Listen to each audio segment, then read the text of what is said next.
안녕하십니까, 이진우입니다. 정부가 산업용 전기요금 인상을 검토 중입니다. 한국전력의 부채는 좀 줄이되 물가 상승에 미칠 영향을 고려해서 가정용과 업소용 전기요금은 그대로 유지하고 산업용 전기요금만 올리겠다는 계획입니다. 요즘 아파트 전세 가격이 전국적으로 오름세를 보이고 있습니다. 나라 밖에서는 개발도상국들이 기후변화로 인해 입고 있는 가뭄이나 홍수 같은 재난 피해를 선진국들이 보상해야 한다는 합의가 진행 중입니다. 11월 7일 화요일 손에 잡히는 경제 시작합니다. 오늘은 손에 잡히는 경제 박세훈 작가, 남국민 경제뉴스 큐레이터, 그리고 MBC의 양효걸 기자, 이렇게 세 분과 함께 경제 뉴스들 또 재미있게 들어보겠습니다. 세 분 어서 오십시오. 안녕하세요. 자, 양효걸 기자가 준비해 오신 소식, 정부와 여당이 전기요금 중에 가정용, 업소용은 빼고 산업용만 올리는 걸 검토하고 있다. 네, 맞습니다. 여권 내에서 여러 가지 시나리오를 검토를 했었는데요. 이 전기요금 인상 방안 중에 산업용만 올리는 방안을 선택할 거다, 이런 예상들이 나오고 있습니다. 이게 아직 확정된 건 아니지만 최근 물가 상황 고려해서 일정 규모 이상의 사업장에 해당하는 전기요금만 올리겠다는 건데요. 이 산업용 전기요금제는 갑과 을로 나뉘어져 있습니다. 이번에 인상을 검토하는 거는 산업용 을 요금제고, 이거는 계약 전력이 300kW 이상으로 산업용 중에서도 조금 규모가 있는 기업과 공장을 대상으로 하는 요금제입니다. 그래서 산업용 전기만 올린다는 거는 소상공인용, 그러니까 업소용과 가정용 전기요금은 그대로 두겠다라는 그런 의미입니다. 물가가 많이 오르고 있고 여전히 금리가 높고 등등 하니까 네. 가정용 전기요금을 올리기에는 좀 부담스럽다. 네. 뭐 그런 뜻인 건가 보죠? 맞습니다. 이게 한전이 원래 딜레마 상황에 처해 있다, 이런 이야기들이 계속 나왔는데, 한전이 적자를 해소하려면 킬로와트 시당 한 4-50원씩 올려야 되는데 1년에 그런 계산이 있었는데 지금 1, 2, 3분기 다 합쳐서 한 20원 정도밖에 못 올렸거든요. 그래서 4분기에는 꼭 이제 많이 올려야 된다라는 얘기가 한전 측에서 이야기가 있었는데 근데 내년 총선을 불과 한 5개월 앞둔 시점에서 전기료를 올려야 하는 이제 정부 여당 입장에서는 이제 부담이 좀 컸던 상황이고요. 그렇다고 보면 요금을 동결하자니 한국전력 부채 규모가 이미 200조 원을 훌쩍 넘어가면서 이자로만 매년 5조 원씩을 내야 하는 이제 처진 거죠. 그래서 이러지도 못하고 이제 저러지도 못한 상황이었는데, 최대한 전기요금 인상으로 인한 일반 여론 악화는 좀 막으면서도 한국전력 부채가 좀 더 늘어나는 거는 그건 막기 위한 조치가 아니겠느냐, 이런 분석이 나오고 있습니다. 야, 부채가 200조 원이나 돼요, 한전이.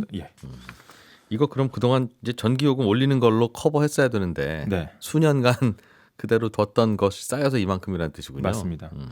일단 뭐 한전이 3분기에는 반짝 흑자를 낼 걸로 예상은 됩니다. 그래서 10일에 이제 한전이 3분기 실적이 발표가 되는데, 그 말은 지금 요금으로 운영은 되고 흑자는 난다는 건데, 그럼 지금까지 안 올리고 밀려오느라고 쌓여있던 부채를 털기 위해서 이제 좀 올릴 필요가 있다, 그 말이군요. 맞습니다. 이게 3분기 반짝 흑자라고 하더라도 올해 상반기 영업 손실만 8조 원이 넘었거든요. 그러니까 이게 굉장히 작은 부분이라는 거고, 흑자가 4분기에는 다시 한 6천억 원 정도는 영업 손실이 날 거다, 이런 전망들이 나오고 있습니다. 한전 입장에서는 살짝 영업 손실.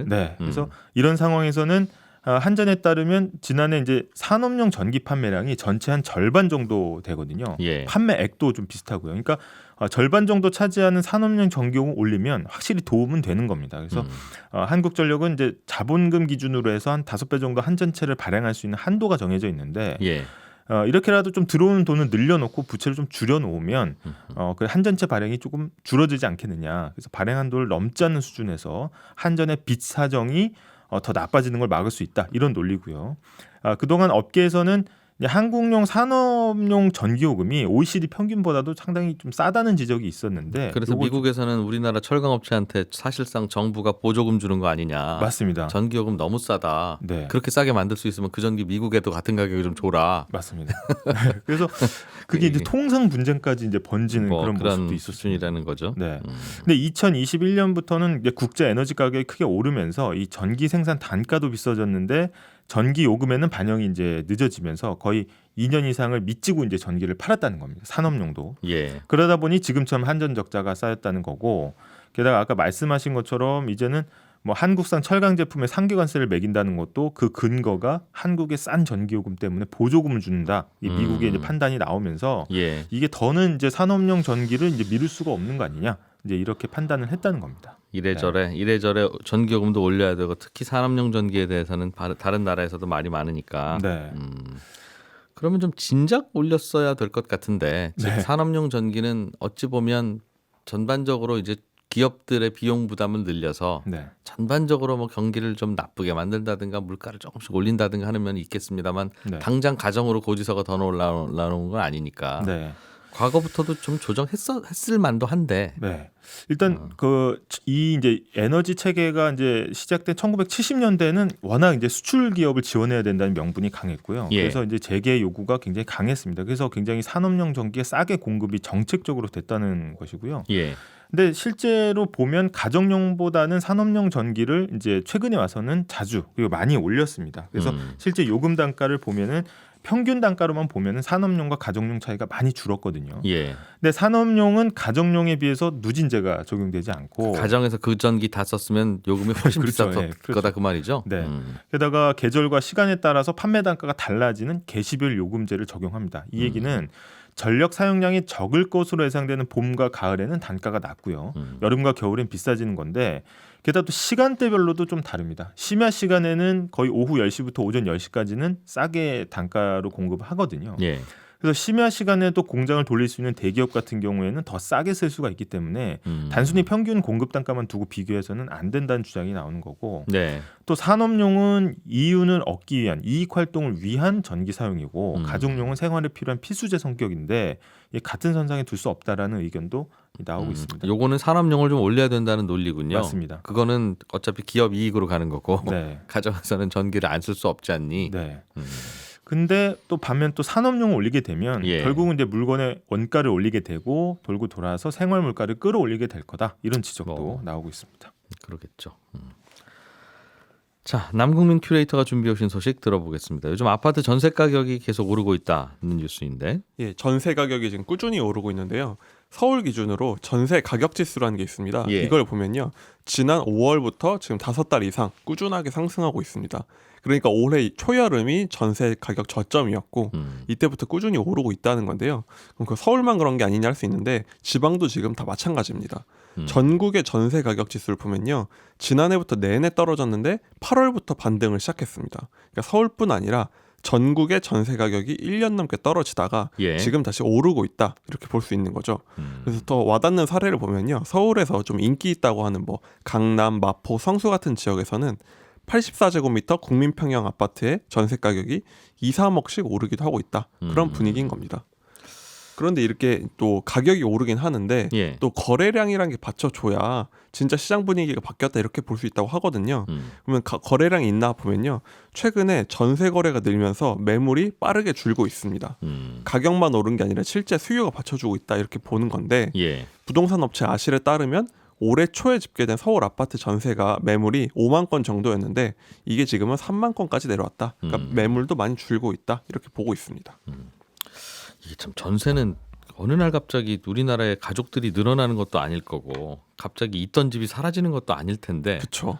왜 그렇게 갑자기 올랐다 내렸다 하는 건지 종잡을 수가 없어요. 결국 가장 큰 변수는 역시 금리인데요. 예. 전세 가격이 지금 고점이었던 2022년 1월에 주요 은행의 전세자금 대출 평균 금리가 3.5%였습니다. 네, 한 1년 반쯤 전에. 그렇습니다. 예. 근데 이게 미국 기준금리 인상을 따라서 급등을 했는데 지난해 말에는 은행에 따라서 6%까지도 올라갔거든요. 전세자금 대출 금리가 그렇습니다. 그러니까 1년 사이에 2.5%나 오르니까 거의 2배 가까이 뛰는 거죠. 그러니까 전세 가격이 확 내려가고 그러면서 역전세난이 터진다. 이 소리가 작년 말에 많이 나왔습니다. 그래서 이때 뭐 전세 수요 자체가 줄어들었겠죠. 차라리 월세가 낫다. 그렇죠. 월세를 내면 오히려 이자 내는 것보다 싸네. 그렇습니다. 시중의 전월세 전환율이 시중은행의 대출 이자율을 못 따라간 거죠. 그러니까. 그렇죠. 맞습니다. 그러다 차라리 보니 월세 산 거죠. 다들 월세만 살려고 하고 그렇죠. 전세 살려고 안 하니까 전세를 받아야 또 기존 세입자 돈 빼주는 집주인들도 많았을 테니 그렇습니다. 그러니까 그냥 전세는 후두둑 떨어지는 거고. 그렇죠.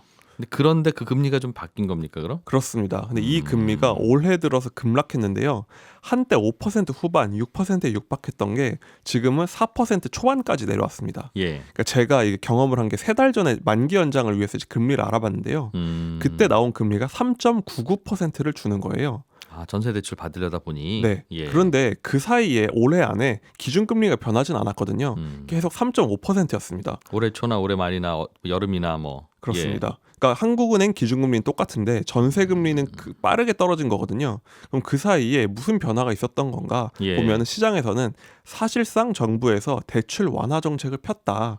그렇기 때문에 금융당국이 은행에 고금리를 받지 못하게 신호를 줬고 은행은 뭘로 대응했냐 하면 대출의 원가인 기준금리를 바꿀 수는 없으니 예. 가산금리를 확 낮춰서 전세금리를 눌렀다는 게 대체적인 시각입니다. 그러니까 지금 전세대출금리랑 한국은행 기준금리 차이가 0.5%포인트 차이 나거든요. 그러니까 사실상 큰 마진을 남기지 않고 예. 굉장히 싸게 공급을 한 결과다 이렇게 볼 수 있는 겁니다. 뭐 신규 주택담보대출도 비슷한 것 같고 그렇습니다. 요 한두 달 사이에 조금 오르긴 했습니다만 지난 뭐 늦여름 기준으로는 단군일에 은행들의 마진이 가장 박했던 제가 검색해봤을 때가 어. 가장 저렴했던 그러니까 시기였다고 볼 수 있을 것 몇 년 전만 해도 은행장도 못 받던 금리를 그렇죠. 요즘엔 손님들이 가면 주는 네. 그런 상황이 벌어지고 있는 건데 얼마나 이게 길까 하는 생각은 들어요. 언제까지나 이럴 수는 없을 거고. 그렇군요. 그러니까 결국은 뭐 이자 낮춰서 집 사기 좋은 정책을 만들면 집값이 오르는 거하고 비슷한 그렇습니다. 이자 낮춰서 전세 들어오기 좋은 정책을 만들면 전세값이 오르는 그렇죠. 그런 상황이 벌어졌다는 거죠. 올 한 해는 그러니까 되돌아봤더니 나라에서 대출을 풀어주는 한 해였다 이렇게 볼 수 있는 건데 예. 특례 보금자리론으로 40조 가량 풀고 또 유동성 공급해 왔잖아요. 이거랑 비슷한 기조였다 볼 수 있는데요. 또 역전세 난 우려가 워낙 커지고 하다 보니까 세입자들도 불안했거든요. 사실 집주인이 못 빼줄까봐. 예. 그래서 정부에서 전세 보증금을 돌려줄 때 하는 대출은 DSR 규제에서도 풀어준 게 있었습니다. 그러다 보니까 전세 가격이 이제 못 빼줄까 봐 걱정하던 게 좀 줄어들었겠죠. 예. 그러다 보니까 이건 일종의 대출 공급이기도 하고 또 불안 심리도 사라지면서 더 높은 가격에 전세 들어가도 뭐 이 돈이 떼이진 않겠구나 이런 마음의 안정을 얻기도 했던 겁니다. 그렇군요. 그 말은 또 뒤집어 말하면 얼마 전까지만 해도 아유 차라리 월세가 낫겠네 라고 생각했던 분들이 아니 이번에는 전세가 낫네 라고 생각해서 다시 전세로 수요가 몰리는 그런 탓도 있었겠군요. 그렇습니다. 그리고 매매 수요도 영향을 미쳤다고 볼 수 있는데요. 최근에 전세가 상승이 두드러지고 있는데 사실 올해 내내 집값이 또 굉장히 많이 반등을 했잖아요. 그래서 주변 사람들 중에서도 매매를 할지 그냥 전세를 살지를 고민하는 분들이 많았어요. 그런데 이게 한 10월쯤 되면서 분위기가 확 바뀌었습니다. 정부가 다시 이제 특례 보금자리론도 없애고 예. 50년 만기 대출도 없애니까 지금 시장 매매 시장이 얼어붙고 또 가격도 보합세거든요. 예. 그러니까 매매를 고민하던 수요는 전세를 한 번 더 살아서 한 번 더 연장해도 되겠다 이런 생각이 있어서 전세로 좀 흡수가 된 게 있고요. 예. 또 일부 저가 아파트 전세의 경우에는 빌라의 전세 월세 수요를 흡수했다 이런 분석도 있습니다. 요즘 빌라 전세는 들어가기 좀 두렵기도 하고. 그렇습니다. 근데 조금 더 부담을 하더라도 아파트로 들어가겠다는 수요가 있다 보니까 예. 상대적으로 저가 전세 같은 경우에는 이런 수요가 들어왔다 이렇게 분석을 합니다. 그러게요. 근데 이렇게 또 전세 가격이 올라서 집값을 향해서 거의 이제 따라 붙기 시작하면 전세 끼고 집 사기가 또 편해지니까. 그렇죠. 그러면 또 집값도 또 들썩들썩하고. 그렇습니다. 그래서 집값이 언제쯤 다시 오를까요? 라는 질문은 전세값 잘 보시면 되겠습니다. 라고 답을 주는 경우가 많았는데 그렇죠.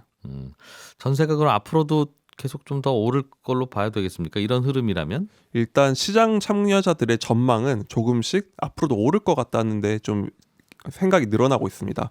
보면요. 이걸 드러내는 지표가 계약갱신 청구권 사용률을 보면 되는데요. 임대차법에 따라서 이제 계약이 끝났을 때 한 번씩 연장할 수 있는 청구권이 있잖아요. 예. 근데 이게 5%까지만 올릴 수 있고 또 합의가 안 되면 사실상 못 올리기 때문에 세입자 입장에서는 내년에도 전세가가 오르겠다 싶으면 이걸 사용하는 게 좋습니다. 예. 그런데 세입자 입장에선 내년에는 이제 전망을 할 거잖아요. 지난 석 달 사이에 이뤄진 전세 거래 중에서 이 계약갱신을 한 사례가 34.5%였다는 거예요. 근데 이게 상반기보다 1.7%포인트 증가한 겁니다. 네. 그러니까 이게 한참 때인 65%대보단 적지만 그만큼 전세 사는 사람들 중에 많은 사람들이 내년에도 전세가 오를 것 같은데 이런 생각이 늘고 있다는 거죠. 그리고 또 다른 중요한 변수는 금리인데요. 지금 일단 미국 금리 인상이 끝물 아니냐 하는 낙관론이 퍼지고 있는 데다 네. 국내적으로는 금융당국이 은행 너네 돈을 너무 많이 번다. 어제 이렇게 혼을 냈습니다. 예. 60조 원이나 벌면서 혁신을 뭘 했냐. 그러니까 시장의 분위기는 사실상 전세대출 가산금리를 은행이 더 올리기 올릴 수 쉽지 있냐 않- 지금. 음. 지금 안 그래도 이자 수익이 너무 많다고 혼이 나고 있는데 예. 올릴 수 있겠냐 그런 생각을 하고 있고요. 또 건설 시장이 너무 얼어붙고 있다 보니까 그러면 입주 물량도 몇 년 후엔 줄 것 같아. 그러니까 단기적으로도 금리가 오르지 않을 것 같고 장기적으로도 입주 물량이 많이 없을 것 같다. 이런 세강이 퍼지다 보니까 전세가 오른다. 이런 분석이 나오고 있습니다. 장기적으로는 물량이 부족할 것 같고 단기적으로는 금리가 더 오르지는 않을 것 같다면 이건 전세 가격이 어떻게 되겠습니까에 대한 답뿐만 아니라 집값은 어떻게 될까요? 라고 하면 똑같은 논리로 맞습니다. 그럼 오를 것 같은데요 하는 생각으로 결론이 날 수도 있겠네요. 지금 시장이 엄청나게 고민하고 있는 상황이거든요. 더 내려가는 것이냐 어떻게 오르는 것이냐 하는데 그런 식으로 낙관론이 조금씩 퍼지고 있다 이렇게 볼 수 있겠죠. 그렇군요. 요즘 부동산 시장 분위기 잘 들었습니다. 박 작가님이 준비하신 소식 이것도 재밌어요. 예. 개발도상국들이 기후 온난화 때문에 네. 홍수나 재난 같은 피해가 더 심하다. 그렇죠. 뭐 그렇겠죠. 당연히 홍수 대비 재난 대비하기가 선진국들보다 불편하고 어려울 테니까. 예. 그런데 이게 결국은 온난화가 뭐 우리나라의 공장 때문이냐 다 선진국들 공장 때문이지. 그렇죠. 선진국들이 우리나라 홍수 보상해라 라는 이야기가 나오는 모양이에요.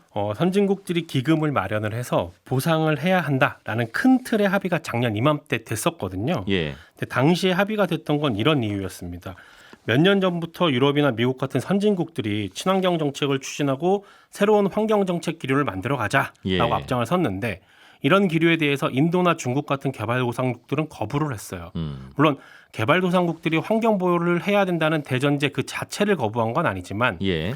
아니 지금까지 환경을 오염시킨 거는 산업혁명 이후의 선진국들이었고 지금도 과도한 소비로 환경을 오염시키는 건 선진국들이면서 예. 이제 우리가 그러니까 개발도상국인 우리가 발전을 좀 하려고 공장을 돌리는 걸 두고 하지 말라고 하고 돈 투자해서 친환경적으로 발전을 하라고 하면 그건 받아들이기 힘들다라는 거였거든요. 너희들도 70년 전에 하던 일 우리가 똑같이 한다는데. 그렇습니다.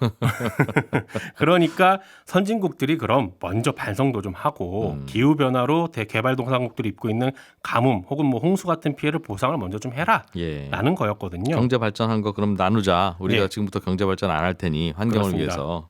그랬더니 이제 이런 개발도상국들의 요구에 대해서 알았어. 그래 그럼 선진국들이 재난 피해를 보상한다. 관련 기금을 만들자라는 내용의 합의가 작년 이맘때 도출됐던 거였습니다. 그러니까 개발도상국들이 주장했던 선진국 책임론 여기에 대한 대답을 내놓은 거였고 예. 그래서 당시만 해도 기후 위기를 막으려는 국제사회의 노력이 앞으로는 이제 좀 달라질 수 있겠다라는 평가가 나왔는데 다만 당시에 구체적인 방안은 안 나왔어요.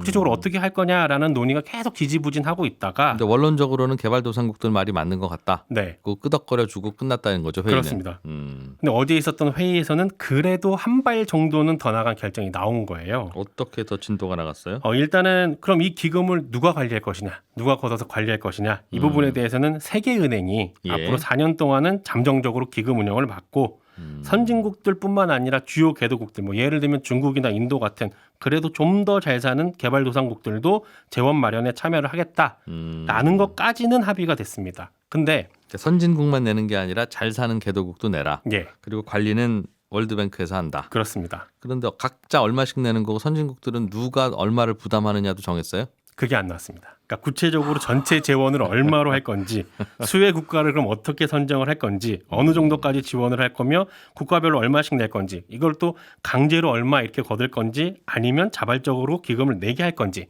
이런 가장 중요한 문제는 여전히 합의가 안 되고 있습니다. 예. 왜냐하면 아마도 작년만 해도 선진국들이 친환경으로 가야 한다고 강하게 얘기를 하던 때였으니까 그래 그럼 우리가 개발도상국들 피해도 보상을 해줄게요. 우리 함께 친환경으로 갑시다. 라고 했던 거였고 지금은 선진국들도 다 친환경에서 한 발짝씩 점점 멀어지고 있는 상황이잖아요. 예. 그러다 보니 굳이 이런 기금까지 만들어서 해야 하나 하는 생각을 하고 있는 건지도 모르겠습니다. 특히 지금 이 합의를 두고서 미국에서 지금 매우 강하게 반대를 하고 있거든요. 이 합의, 그러니까 친환경 가려면 후진국들 보상을 선진국이 하자는 네, 합의에 돈을 대해서 내자라는 거에 대해서 미국이 제일 많이 낼 것 같으니까 그러는 거죠. 그렇습니다. 그래서 미국은 그냥 자발적으로 기금을 걷는 방식이 어때? 라고 제안을 하고 있지만 아니 그렇게 하면 누가 내겠습니까? 라는 또 반대 여론이 강하기 때문에 야. 어떻게 될지는 조금 더 두고 봐야 됩니다. 구구절절 참 옳은 얘기들을 신흥국들이 하고 있어서 네. 뭐라고 말대답은 못하고 네. 그 말이 맞으니까요. 소비도 선진국들이 하고 오염도 선진국이 다 시켰죠. 그렇습니다. 선글라스를 3개씩 사는 건 선진국밖에 없습니다. 그리고 그 선글라스 이제 만들려고 인도가 중국이나 이제 공장 돌린 거 그쪽인데 네. 그 공장에서 매연이 나와도 그게 결국 선진국 때문에 나오는 거지. 그렇죠. 그거 뭐 우리가 쓰려고 돌렸냐? 네. 라고 하면 그거는 좀 할 말이 없는 거라서 궁극적으로는 선진국들이 소비를 좀 줄여야 되는데 그렇죠.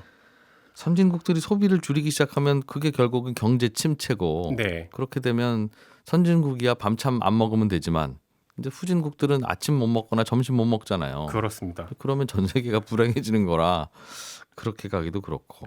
그래서 이 친환경이라고 하는 게 구호로 되는 게 아니라 엄청난 대가를 치러야 친환경으로 갈 수 있는 건데 네. 몇 년 전만 해도 뭐 그냥 ESG는 무슨 대세인 양 전 세계가 다 ESG 왜 그동안 이렇게 중요한 걸 안 했는지 그러다가 쑥 들어가고 요새 안 나오죠.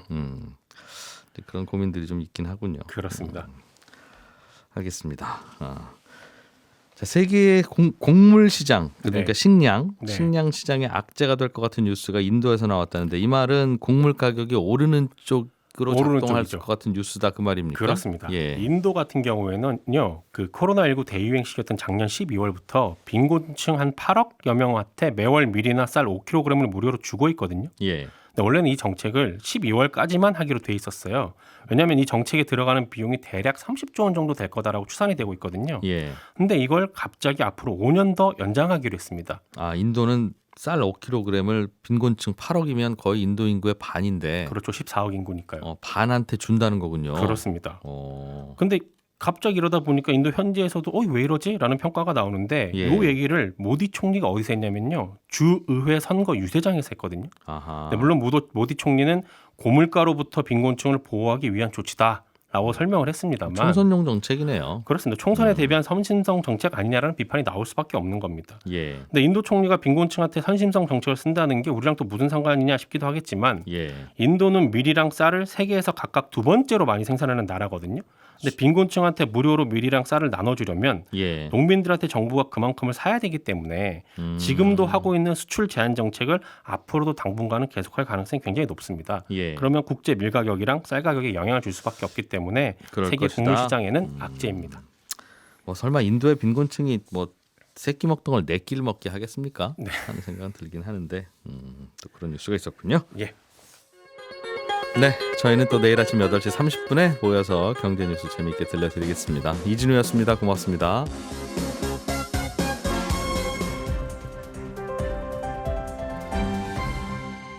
경제를 생각하는 사람들의 즐거운 습관. 이진우의 손에 잡히는 경제.